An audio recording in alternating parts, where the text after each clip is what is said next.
One piece की मांगा का चैप्टर नंबर 11-13 आ गया है एंड इस चैप्टर के अंदर बहुत बड़े बड़े खुलासे हुए हैं। वेगापंक ने एक ऐसा मैसेज बताया जिसको सुनकर वर्ल्ड गवर्नमेंट की गांड फट गई है एंड वेगापंक ने कुछ ऐसा भी कर दिया है जिसकी वजह से सारे गोरे से भाई साहब टेंशन में आ चुके हैं एंड सांजी को अपने एक नया फाइटर भी मिल चुका है, तो हमें एक नई फाइट भी देखने को मिलेगी एंड इसके अलावा भी बहुत कुछ हुआ है चैप्टर के अंदर। तो फटाफट से वीडियो स्टार्ट करते हैं। तो सबसे पहले हम बात करेंगे कवर पेज के बारे में। कवर पेज भाई साहब कलरफुल है एंड इसके अंदर हमें रॉबिन देख रही है चेस खेलते हुए एंड चेस के जो पीसीज हैं वो भाई साहब हमारे स्ट्रॉ हैट के बंदे ही हैं। इस चेस बोर्ड के अंदर जितने भी पॉन है वो सारे के सारे चॉपर हैं। बिशुप जो है वो भाई साहब ब्रूक एंड उसोप है। रूक जो है वो फ्रैंकी एंड जिम्बे हैं एंड जो नाइट होते हैं यानी कि घोड़े वो सांजी एंड जोरो है एंड नामी भाई साहब हमारी क्वीन है जिसको भाई सबको पता ही था नामी क्वीन है एंड जो किंग है भाई साहब आप समझ गए होंगे कौन है, हमारा लूफी। वेल इस चैप्टर का नाम है स्टेलमेट। ये एक कंडीशन होती है चेस के अंदर। इसके अंदर क्या होता है, बेशक एक साइड जीत रही हो पर स्टिल जो सेकंड साइड है ना वो ड्रॉ कर सकती है मैच को एंड हो सकता है कि एगहेड आइलैंड के ऊपर जो फाइट चल रही है ना उसका सोल्यूशन यही निकले कि भाई साहब मैच जो है ड्रॉ हो जाए, यानी कोई नहीं हारेगा कोई भी नहीं जीतेगा। वेल एक बहुत बड़ा हिंट हो सकता है ओडा की तरफ से हमें दिया गया है। जो चलिए आप चैप्टर के बारे में बात करते हैं। तो चैप्टर की स्टार्टिंग होती है मार्च से। मार्च जो है अपना स्पेशल स्नेल को ढूंढ रहा था लेकिन ना वो पहुंच जाता है वेगापंक के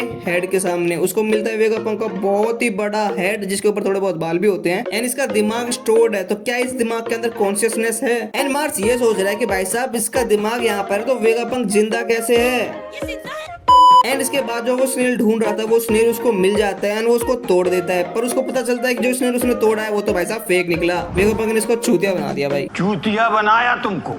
वहीं फिर हमें दूसरा सीन दिखाया जाता है जो कि है भाई साहब वर्ल्ड का। वर्ल्ड में अलग अलग जगह हमें दिखाई जाते हैं जहाँ पे सारे के सारे लोग बात कर रहे हैं वेगापंक के मैसेज के बारे में जो कि भाई साहब कुछ सेकंड्स के अंदर ही डिलीवर होने वाला है। हर कोई ये जानना चाहता है कि पूरी दुनिया में सबसे समझदार जो इंसान है, सबसे बड़ा जीनियस जो है वो एक्चुअली में क्या बताने वाला है। एंड हमें अलग अलग लोग दिखाए जाते हैं जो आपस में बातें कर रहे हैं कि भाई साहब क्या दिखाया जाएगा मैसेज एंड वो लोग वही है जो पास में मिल चुके हैं एक न एक बार लूफी से। एंड फिर थोड़ी देर बाद टाइम इज अप लिखा आता है एंड सामने जो मैसेज था वो स्टार्ट हो जाता है। टाइम इज अप सुनने के बाद जो गौर से थे वो सोचने लगे कि वेगापंक भाई एक्चुअली में क्या बताने वाला है। वो बहुत ज्यादा टेंशन में आ जाते हैं। फिर हमें दूसरा सीन दिखाया जाता है जो कि बोनी की साइड का होता है। सो बोनी के पास जो हमारा गांधी वाला गॉड से होता है वो आ जाता है एंड सांजी भाई साहब उसकी हेल्प करने के लिए वहां पहुंच जाता है। वो जाता भाई गांधी के मुंह पे मारता है लात एंड लात खाने के बाद जो हमारा गॉड से है ना गांधी वाला वो भाई साहब चेंज हो जाता है, अपनी ट्रांसफॉर्म कर लेता है बॉडी को एंड उसके बाद वो सांजी को मुंह से पकड़ लेता है एंड फिर चबा के थूक देता है। जो जाइंट्स थे ना वो आकर भाई साहब सांजी की हेल्प करते हैं। वो भाई साहब जो गांधी वाला गॉड से है उसको पकड़ लेते हैं और यहाँ पर हमें ट्विस्ट देखने को मिलता है। जो बोनी थी ना वो भी एक जाइंट में तब्दील हो जाती है एंड भाई साहब गांधी के ऊपर चढ़ जाती है। वेल आपने एक फनी बात नोट करी,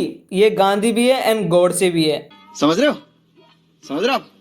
फिर जो हमारा सीन होता है ना वो मैसेज की तरफ हो जाता है। वेगापंक कहता है कि उसने भाई साहब 2 पाप करे हैं एंड जब वो इन 2 पाप के बारे में बोलता है ना तो हर कोई भाई साहब सोचने जाता है क्या करे होंगे। अलग अलग लोगों का रिएक्शन हमें देखने को मिलता है। फिर वेगापंक बोलता है कि आप ये मैसेज देख रहे हो तो इसका मतलब ये है कि मेरे दिल ने धड़कना बंद कर दिया है, यानी कि वो मर चुका है। एंड उसकी ये बात सुन के सबके सब सोच में पड़ गए हैं क्योंकि भाई साहब आज सुबह के न्यूज में उन्होंने पढ़ा था कि स्ट्रॉ हैट ने भाई साहब वेगापंक को बंदी बना लिया है, यानी कि स्ट्रॉ हैट ने वेगापंक को एज अ हॉस्टेज पकड़ा हुआ है। लेकिन वेगापंक तो यहाँ पर बोल रहा है कि भाई साहब वो मर चुका है। ये बात सुन के जो हमारा न्यूज वाला मॉर्गन है ना वो बोलता है कि ऐसे ब्रॉडकास्ट की वजह से हमारा न्यूज़पेपर का धंधा बंद हो जाएगा। वेल मैं सही बताऊं तो न्यूज वाला जो मॉर्गन है ना वो इंडियन मीडिया से तो अच्छा ही काम करता है। एलियन ले गए हैं। फिर से जो सीन होता है वो वेगापंक के मैसेज की तरफ ट्रांसफर होता है। वो बोलता है कि जो भी मुझे मारेगा ना आप उसको दोस्त मत देना, आप उसे इवल मत समझना। मैं किसी को भी गुड और इवल नहीं बोल सकता क्योंकि मैं उसे नहीं समझ पाता हूँ। यहाँ वेगापंक जो दुनिया का सबसे समझदार इंसान है वो बोल रहा है कि वो इस चीज को नहीं समझ सकता कि क्या चीज गुड है एंड क्या चीज इवल है। वेल अगर आपने महाभारत पढ़ी है ना तो आपको पता होगा कि बर्बरिक एंड अर्जुन के सामने भी ऐसी दुविधा आई थी। इस टाइम वो भाई साहब ये सोच नहीं पा रहे थे कि क्या गुड है एंड क्या इवल है। पर अब आप खुद सोचो कि हम तो ऐसे ही बोल देते किसी को भी कि ये अच्छा है ये बुरा है, जबकि हमारी नॉलेज तो लिमिटेड है। पर ये लोग जिनकी नॉलेज अनलिमिटेड है हमसे तो बहुत ही ज्यादा है वो लोग भी नहीं डिसाइड कर पाते कि क्या गॉड है एंड क्या इवल है। खैर फिर हमारा जो सीन होता है वो शिफ्ट होता है नामी वाले ग्रुप की तरफ। घबराओ मत, वेगापंक ने ऐसा क्या बोला था कि भाई साहब गॉड से की गांड फट गई है वो मैं आपको अभी बताता हूँ थोड़ी देर में। वेल जो हमारा सैटर्न है मकड़ी वाला गॉड से वो भाई साहब नामी वाले ग्रुप के पास पहुंच चुका है। रॉबिन सैटर्न की आवाज सुनती है एंड उसे कुछ याद आता है कि उसने ये आवाज ओहारा के इंसिडेंट के टाइम पर सुनी थी। उसको फिर कुछ बहुत फ्लैशबैक वगैरह आते हैं। वेल फिर क्या होता है कि सैटर्न बोलता है रॉबिन को कि वो उसको मारने वाला है। फिर नामी बोलती है कि सब के सब लोग रॉबिन को प्रोटेक्ट करो। फिर ब्रूक आके सैटर्न की एक टांग काट देता है पर मुझे नहीं लगता कोई फायदा होगा क्योंकि भाई साहब वो रीजनरेट कर लेता है, पर चलो उसने कुछ तो करा। फिर उसको भी बुलेट मारता है। मतलब हर कोई जो होता है ना वहाँ पर वो सब के सब हेल्प करते हैं रॉबिन को प्रोटेक्ट करने के लिए। फिर सीन चेंज होता है है एंड वो मार्स की तरफ आता है। मार्स जो है अपने दूसरे गॉड से यानी कि सैटर्न से बोल रहा होता है। वो बोलता है कि क्या होगा कि अगर मैं यहाँ के पावर प्लांट को ही उड़ा दूं।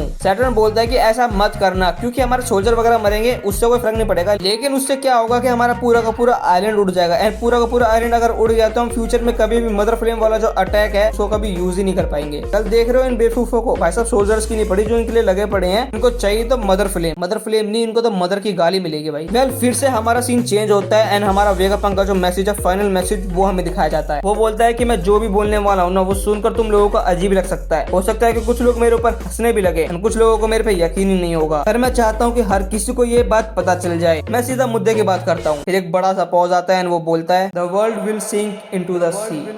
मतलब पूरी की पूरी दुनिया जो है वो समुद्र के अंदर डूब जाएगी। एंड इसी के साथ हमारा जो चैप्टर होता है वो यहीं पर खत्म हो जाता है। लेकिन चैप्टर खत्म हुआ है, आगे थोड़ी एक्सप्रेशन बची है। जो नेक्स्ट चैप्टर है ना उसके अंदर हमें पता चलेगा वेगापंक आगे क्या बोलता है एंड वो इस चीज को एक्सप्लेन भी करके दिखाएगा कि भाई साहब क्या होने वाला है। बहुत सारी असम्पशन है कि भाई साहब क्या होने वाला है। हमने नोआ देखा हुआ है, हमने वाटर 7 देखा हुआ है, जो कि भाई इस चीज का प्रतीक है कि वाटर का लेवल बढ़ेगा भी तो कुछ लोग तो सर्वाइव कर ही लेंगे। वेल एक थ्योरी और थी वन पीस से रिलेटेड कि भाई साहब आउटर वर्ल्ड के अंदर भी लोग रहते हैं। वेल ये चीज भी कंफर्म हो गया है इनडायरेक्टली, लेकिन हो गया है। सो जो नेक्स्ट वीक है वो सब ब्रेक पे है, यानी कि कोई मांगा का नया चैप्टर नहीं आएगा। वेल आपको फिर किस चीज पे वीडियो चाहिए वो कमेंट करके आप मुझे बता सकते हो। मिलते हैं आपसे नेक्स्ट वीडियो के अंदर। सायोनारा, जय हिंद, जय भारत एंड हाँ, the One Piece is real.